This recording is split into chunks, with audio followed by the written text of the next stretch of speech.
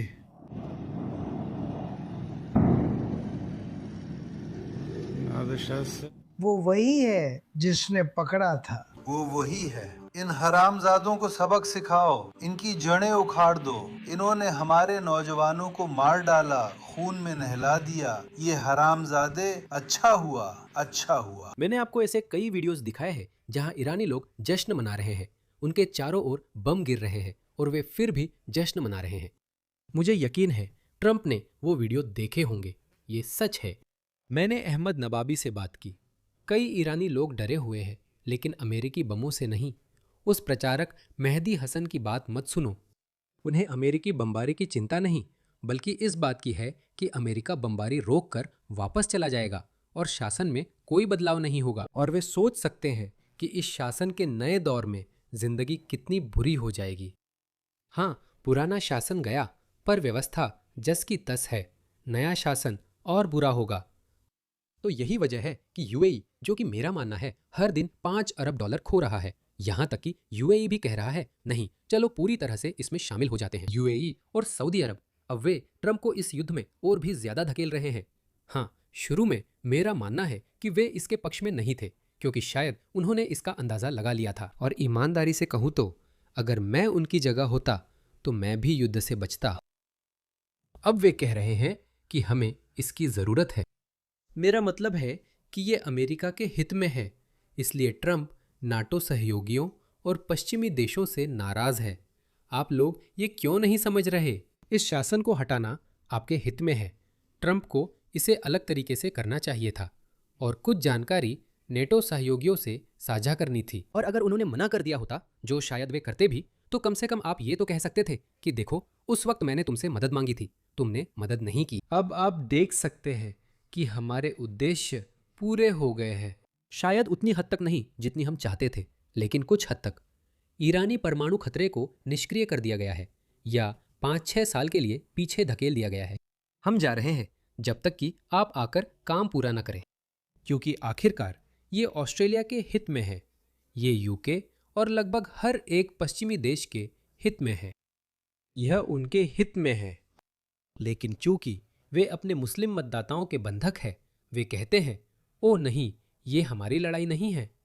क्या आपने कीर स्टारमर का दयनीय भाषण सुना? ये हमारी लड़ाई नहीं है। हम इस संघर्ष में नहीं घसीटे जाएंगे। यह न्यायपूर्ण युद्ध है। उन्हें अमेरिकी बमबारी की चिंता नहीं। उन्हें चिंता है कि अमेरिका शासन पर बमबारी रोककर लौट जाएगा और वे शैतानी शासन के साथ अकेले रह जाएंगे। यही उनकी चिंता है। कृपया बमबारी जारी रखें। ऐसा कीजिए। ये वही लोग हैं जो बम धमाकों वाले इलाकों में रहते हैं। जब हम वहाँ से चले जाते हैं और उन इलाकों पर हमला नहीं करते, वे कहते हैं कृपया वापस आइए, वापस आइए। ये वही लोग हैं। मुझे नहीं पता वे क्या करते हैं, बस इतना जानता हूँ कि वे आज़ादी चाहते हैं। वे ऐसी दुनिया में हैं जिसे आप नहीं जानते। ये एक हिंसक दुनिया है जहाँ विरोध करने पर गोली मार दी जाती है। याद कीजिए वो महान महिला प्रदर्शन जिसमें 4 से 5 लाख उत्साही महिलाएं थीं। वह मासा अमीनी के प्रदर्शनों की बात कर रहे हैं। वे प्रदर्शन करने जा रही थी और सब ने कहा, ओह शासन अब खत्म होने वाला है। और फिर अचानक बूम, हाँ बूम, 5-6 अलग अलग क्षेत्र। एक औरत की आंखों के बीचों बीच गोली लगते ही गिर जाती। उनके पास 5 स्नाइपर थे जो काफी थे। 4-5 लाख औरतें चिल्लाईं, ओ भगवान ये क्या है? अरे उधर देखो, वो क्या है? एक औरत को आंखों के बीच गोली मारी गई। और जब उनमें से 5 या 6 गिर जाते हैं, तब आप इतने सारे लोगों के बीच से गुनगुनाहट सुनना शुरू करते हैं। वे इधर उधर भाग रहे हैं। और फिर वे बोले, ओ भगवान ये कौन करेगा? वे अद्भुत लोग हैं, लेकिन उन्होंने जीवन बहुत बुरी तरह जिया है। दोस्तों, यह बहुत ज़रूरी बात है जब उन्होंने कहा कि वे ऐसी दुनिया में रहते हैं जिसके बारे में आपको ज़रा भी अंदाज़ा नहीं है। और यही हम देखते हैं, दुनिया के ये अराजकतावादी इलाके और ये दयनीय, पागल, वोक लोग। ये तो सच में वोक भी नहीं है, ये वही लोग हैं जिन्हें ट्रंप डिरेंजमेंट सिंड्रोम और इजराइल डिरेंजमेंट सिंड्रोम है, सिर्फ इसलिए कि उनकी कहानी और उनके नैरेटिव में इजराइल बुरा है, ट्रंप बुरा है। इसलिए जो कुछ भी वे करते हैं, भले ही वो हमारे लिए, हमारे मकसद के लिए अच्छा हो। उदाहरण के लिए, अगर आप एक नारीवादी है या वामपंथी, इंसानियत पसंद, मानवतावादी, वोक है, हमें ये शब्द मानवीय, मानवतावादी, मानव अधिकार वामपंथियों के साथ इस्तेमाल करने चाहिए। ठीक है, ये उस दौर की उदारवादी उपज थे, लेकिन वामपंथी नहीं थे। स्टालिन, ट्रॉट्स्की, लेनिन, ये लोग वामपंथी थे। हिटलर की आर्थिक नीतियां समाजवादी थी, वह खुद समाजवादी था, वो भी एक तरह से वामपंथी ही है। बहुत लोग कहते हैं उसे कट्टर दक्षिणपंथी क्यों कहा जाता है? खैर, कुछ और कारणों की वजह से। ओह, वैसे मैंने ये हाल ही में सीखा है। मैंने सोचा था कुख्यात फैबियन सोसाइटी सिर्फ एक षड्यंत्र सिद्धांत है। जोश फॉक्स द्वारा बनाया गया एक बहुत अच्छा वीडियो है, जोश फॉक्स। इसे देखें, लिंक विवरण में होगा। फेबियन सोसाइटी के संस्थापकों में से एक बर्नार्ड शॉ एक खुले और गर्वित यूजेनिक्स समर्थक थे। वो वीडियो में कहते हैं, जो समाज में योगदान नहीं देते उनसे पूछना चाहिए, हमें तुम्हें मारने दो। उन्होंने ये बात गंभीरता से कही। यही वामपंथी है।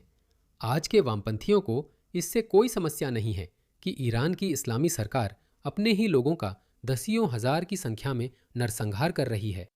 और मैं कास्पेरियन, अगर ये वही वामपंथी हैं जिन्हें इजराइल या ट्रंप डिरेंजमेंट सिंड्रोम है, या दोनों, तो इसमें हैरानी नहीं कि ये हमेशा गुस्से में रहते हैं। लेकिन वे चाहते हैं कि आप ये माने कि वे पूरी तरह मानव अधिकारों के पक्ष में हैं, आप जानते हैं। और वे कहते हैं, ओह, गाजा में बच्चे मर रहे हैं। वे खुद को इंसानियत और करुणा के प्रतीक दिखाना चाहते हैं, लेकिन ईरान युद्ध ने साबित कर दिया कि वे ऐसा नहीं है। चाहे आप ट्रंप या इजराइल से कितनी भी नफरत करें, ईरान की इस्लामी सरकार अच्छे लोग नहीं है। समझे, वे अच्छे लोग नहीं हैं।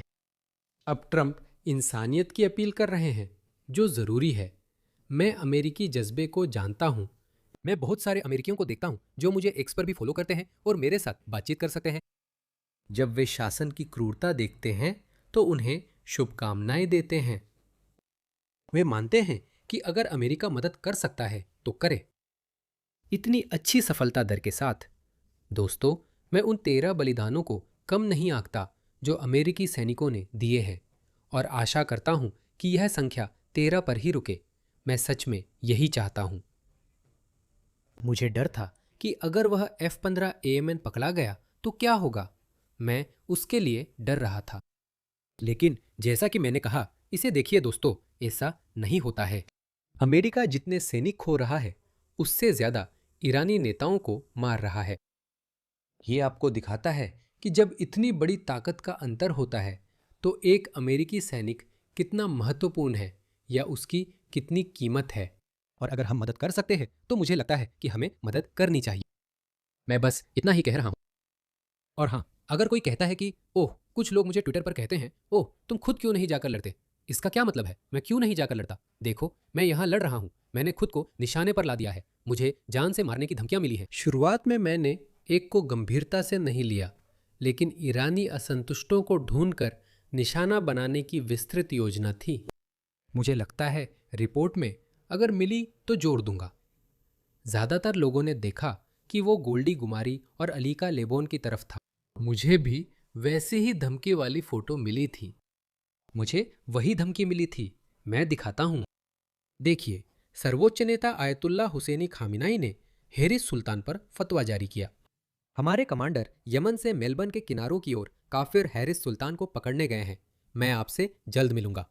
शुरुआत में मैंने इसे गंभीरता से नहीं लिया, लेकिन फिर अलीका लेबोन और गोल्डी गुमारी ने पोस्ट कर दिया। मुझे लगता है FBI ने किसी तरह के नेटवर्क को नाकाम किया। तो अलीका लेबोन ने वो धमकियां पोस्ट की जो उसे मिली थीं, और मुझे भी बिल्कुल वही ईमेल्स मिली थीं, यहाँ तक कि वही तस्वीरें भी जो उसे मिली थीं। मुझे पता है ये मजाक जैसा लगता है, लेकिन मैंने भी इसे सच में मजाक ही समझा था और मैं ऐसा था। हाँ, जो भी हो, ये देखो, पोर्ट ऑफ मेलबर्न, तो साफ है कि उसने ही ये बनाया है। तो मैंने सोचा ठीक है, जो भी हो। लेकिन अलीका और गोल्डी गुमारी को भी बिल्कुल वही एआई तस्वीरें मिली जो उसी एआई प्रोग्राम से बनाई गई थीं। तो मेरा मतलब ये है कि इस तरह बात करके मैं भी खुद को निशाने पर ला रहा हूँ। ठीक है, तो मैं भी अपनी तरफ से अपना हिस्सा निभा रहा हूँ। दोस्तों, हमें राष्ट्रपति का साथ देना चाहिए। मुझे डर है कि वो कहीं ये न कह दे हम जीत गए, अब जा रहे हैं। मुझे पता है ये ईरान के लोगों के लिए बुरा है, पर मैं राष्ट्रपति के फैसले का समर्थन करूंगा, क्योंकि अभी इतिहास लिखा जा रहा है। इतिहास में लिखा जाएगा कि कौन ईरानी लोगों की मदद के लिए आया और कौन सिर्फ अपनी घरेलू राजनीति के डर से पीछे रह गया। जब इतिहास लिखा जाएगा, भले ही हम ईरान में शासन परिवर्तन न कर पाएं और इसे ऐसे दर्ज किया जाए कि ट्रंप नहीं जीते, इतिहास संयुक्त राज्य अमेरिका और राष्ट्रपति ट्रंप के प्रति उन सभी कमजोर पश्चिमी नेताओं की तुलना में कहीं अधिक दयालु होगा।